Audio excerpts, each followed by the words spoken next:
It's not about choosing between head and heart. It's about knowing how to let them dance together. Even if you think you're not a leader, if you got one customer, you are leading them into making those purchasing decisions. So how can we involve that logical brain into that business? How to build your business in 2025 with logic and emotion. I am very well guilty, and this is my official way of taking it back. And I apologize for my words. Retract them, and I'm going to tell you the exact reason why. Before I tell you the exact reason why, I got this from this book. It's called Choose Your Enemies Wisely. If you're into like masculine, feminine, it is very well masculine, but that just speaks to me a little bit better. This book, he starts off with telling the story of his father and how he was an immigrant to this country. They went to a gathering, and when they're walking in, the author, his name is Patrick, he was young. It doesn't say if he's a teenager, but he explained that he was young enough to understand what was going on. So it's giving like, maybe he was like 15-ish. So anyway, he comes in and one of his uncles says, Gabriel, the brilliant chemist,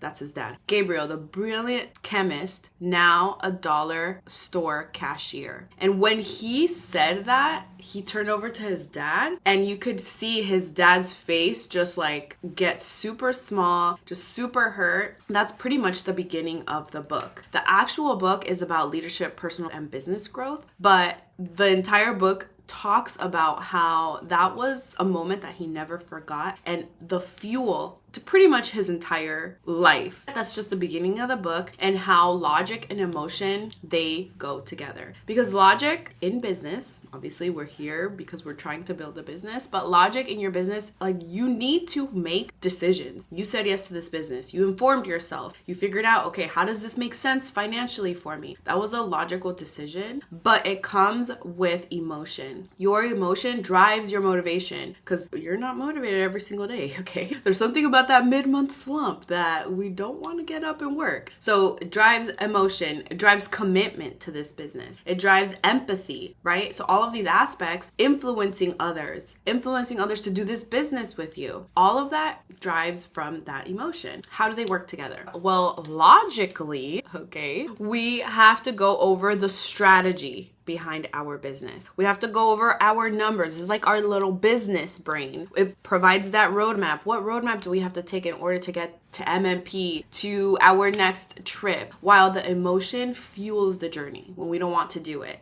When someone says no, when someone ghosts us, or we feel some type of way of whatever it is that's going on, that emotion is going to help us push. Also, as we continue to grow as leaders, okay, because even if you think you're not a leader, if you got one customer, you are leading them into making those purchasing decisions. So that effective leadership involves that logic, yes, the facts, the business brain, but our emotion is going to help fuel that. There's a quote in the book that I want to share with you, and it says, it's not about choosing between head and heart. It's about knowing how to let them dance together. So if we implement these two things into our business, it's just going to be everything. Let me tell you one thing that happened a lot in 2020. We were very emotional, okay? I am a recovering people pleaser. I don't know who else is in this chat, but maybe you're still a little bit of a people pleaser. 2020 for me personally was very well emotional, and it didn't go as I planned. It was emotional and amazing, and we made a lot of money. People were buying it. It was great, but there was a huge logical piece missing in our business, and that's why maybe for you it felt the same way. For me, it was a very dramatic business. I would try to people please them and guide them through emotion only, and there was no factual thing, and we don't want that type of business either. Like I told you, I don't want you to just fuel your business with revenge and just physically emotion. No, we need to work them together simultaneously. We always talk about our why. That is emotion. We talk about how important that is, how we started this business, why we said yes to this business. We need that emotion. We need to talk about it, because listen, when someone quits, when someone says I don't want to do this anymore, when your best friend forever doesn't want to do this business anymore, like all of that requires the emotion to keep going. How are you going to use emotion? emotion and logic in your business. Summer says, I struggle with putting emotion into my business because I'm a logical thinker. And I want to tell you that so am I. That's why I always told you that business is not personal. And my husband's in business and I see him like nothing is emotional for him, okay? Literally, he's such a man. He can talk to his coworkers like with such sternness. And I'm like, okay, first of all, if you ever talk to me, we're done. But I started reading this book and it just opened my brain to, no, it's not about the emotion of like, we're gonna sit and gossip about emotional things like marriage and parenting problems, but there's still a level of emotion in your business. So let me tell you how you're gonna be able to put both of them together. Number one, decision making. You are going to use that logical brain. Obviously, you're gonna evaluate business decisions. That's what you did with this business. You wanna make sure, how is this gonna make sense for me financially? But also you're going to have that emotion sprinkled. So for example, let's put this scenario in front of you. Maybe there's a team member you've been dragging and they have been doing this business for 4 years. They haven't hit the first rank. They got maybe one customer and you're still dragging them. Why? Because you're thinking emotionally more than logically. So how can we involve that logical brain into that business? Well, maybe figure out, okay, how can I support her and meet her where she's at? If she just wants community, cool. But think about it logically. If it is community, then involve her in the events. Invite her to the calls. Maybe she just likes to be part of something, part of the chats, and maybe that business side is not really going to be for her, and that's fine. That's logical. You're going to invite her to the things that she needs to. So maybe your new girl that just signed up a few weeks ago, she is kind of like tapering down, doesn't really have that same emotion when she just started, and you want her to have the initiative to post the reel, you know, all of these things, but how can you involve, on the contrary, like your emotional side to be compassionate to her and guide her like, hey, listen, I'm going to help you with this. These are my expectations logically, but I'm going to have compassion for you to guide you and hold your hand a little because we said we were going to do this together. Those are the type of ways that you're going to be able to involve both. Does that make sense? Tell me in the chat. Another way that you can do both is when a customer, like maybe she's going off, like my hair is trash. Instead of you reacting and just